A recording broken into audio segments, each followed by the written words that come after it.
Hey everyone, it's Kristen. Today we're going to be talking about this. Um, for those of you who don't know Mojo, that's what he looks like. He's from a race of what's called spineless ones. They don't have a spine. They sit in these metal chairs, and they have like a spine attached to the back of the metal chair, so they can like sit up, but they can't walk or do anything by themselves. So they're basically chair bound in this like really just ugly looking metal chair. And anyway, basically, Mojo's a really evil TV producer.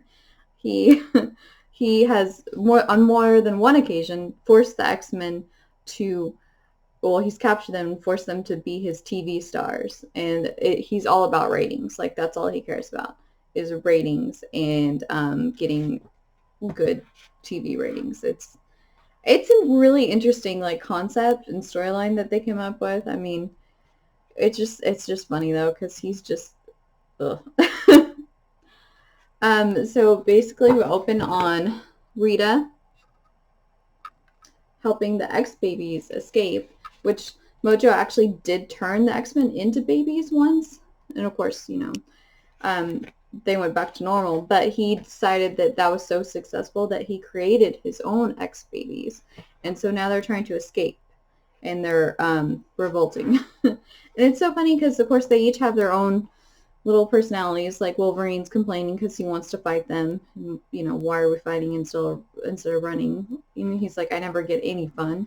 And then both Little Rogue and Little Dazzler are in love with Longshot because, of course, Longshot was Mojo's first big star that he created, and he gave him all this charisma in order to be like irresistible to mostly women, but a lot of men too, because he's a star. He wanted to play up that because usually movie stars are very charismatic and you're just like drawn to them, and that's what he gave Longshot.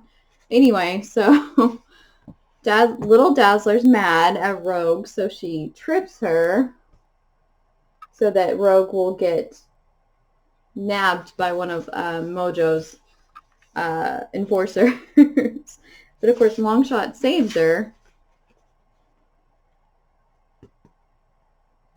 And then they go on the run, and they find this portal, and they're like, "Oh, I don't know if we should go through it, but what other choice do we have?" So they go through the portal, except Rita is not able to go with them. She's like, "Go, just go."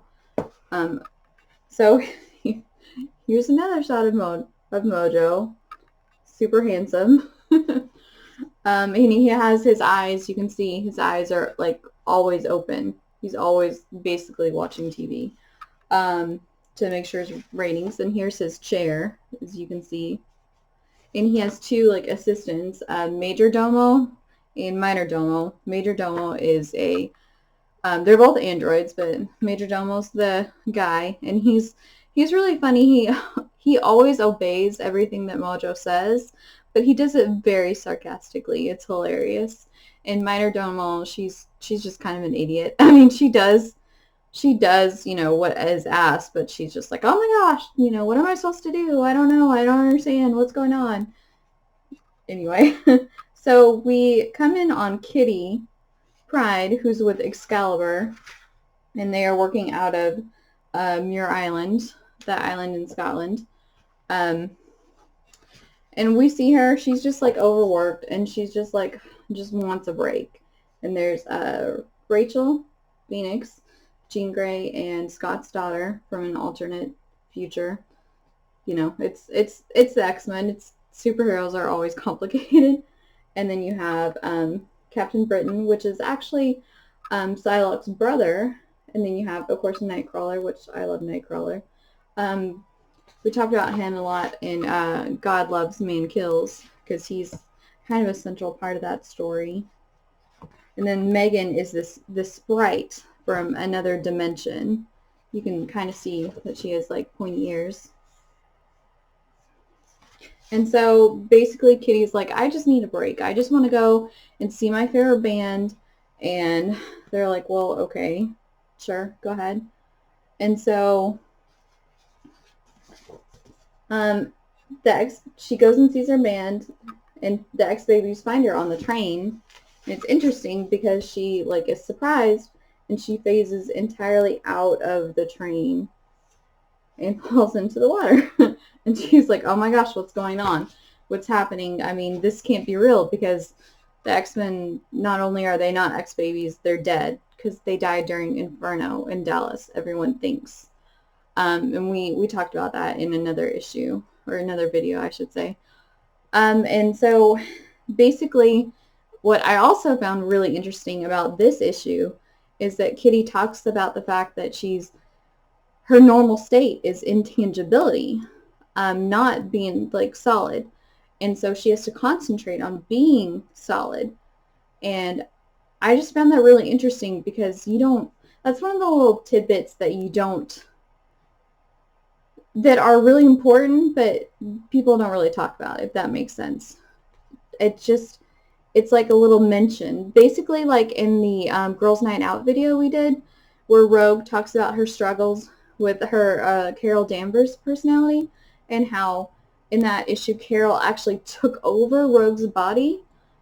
Anyway, it's just little things like that is why like I love these comics, and why I pull out certain issues to share with you. So they go basically to the local police offices, because Kitty's trying to get, a hold of Excalibur. And you see this basically friendly looking grandpa type like constable that's helping them. And this was 89 before everyone had cell phones. And apparently they didn't have she didn't have any of her communicator stuff with her either, because X-Men usually always have like a communicator or something on them that helps them communicate with the rest of their team. So the older looking nice constable just says to Sila, pardon me, but I need a signature.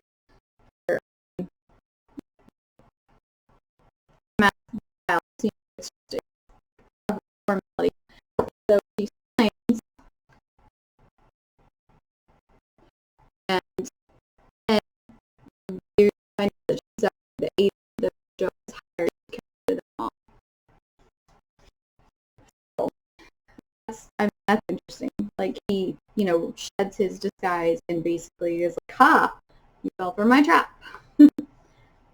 And so what happens is that because she basically signed a contract, and she ends up being absorbed like into him. And so now he has her powers.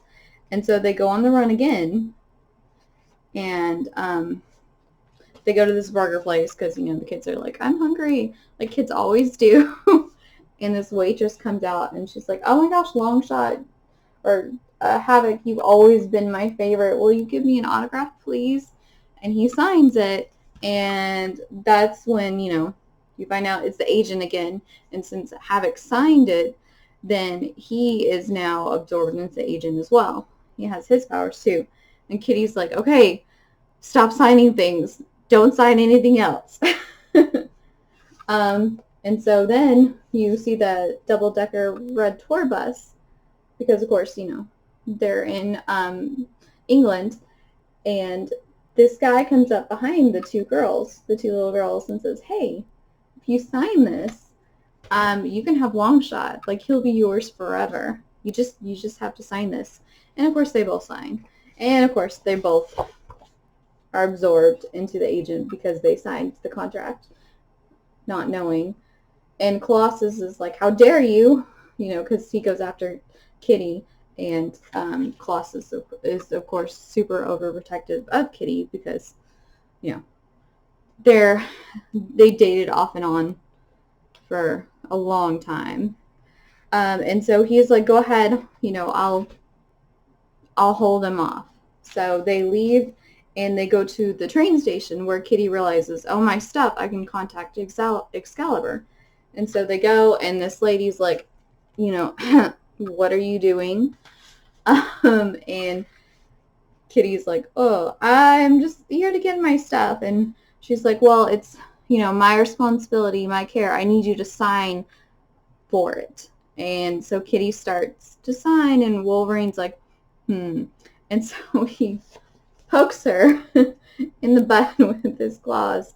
And then the agent comes out and find, oh my gosh, that's the agent again, trying to trick them again. And so Storm takes off with them because there's only Wolverine, Longshot, and Kitty left. And so Megan earlier in the issue was talking about this huge royal wedding that was going on that's going to be in the St. Paul's Cathedral. So Kitty was like, crashes it because she knows that Megan's going to be watching.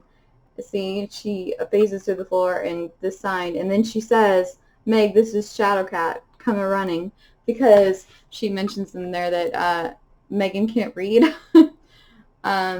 So basically what happens is the priest ends up being the agent again.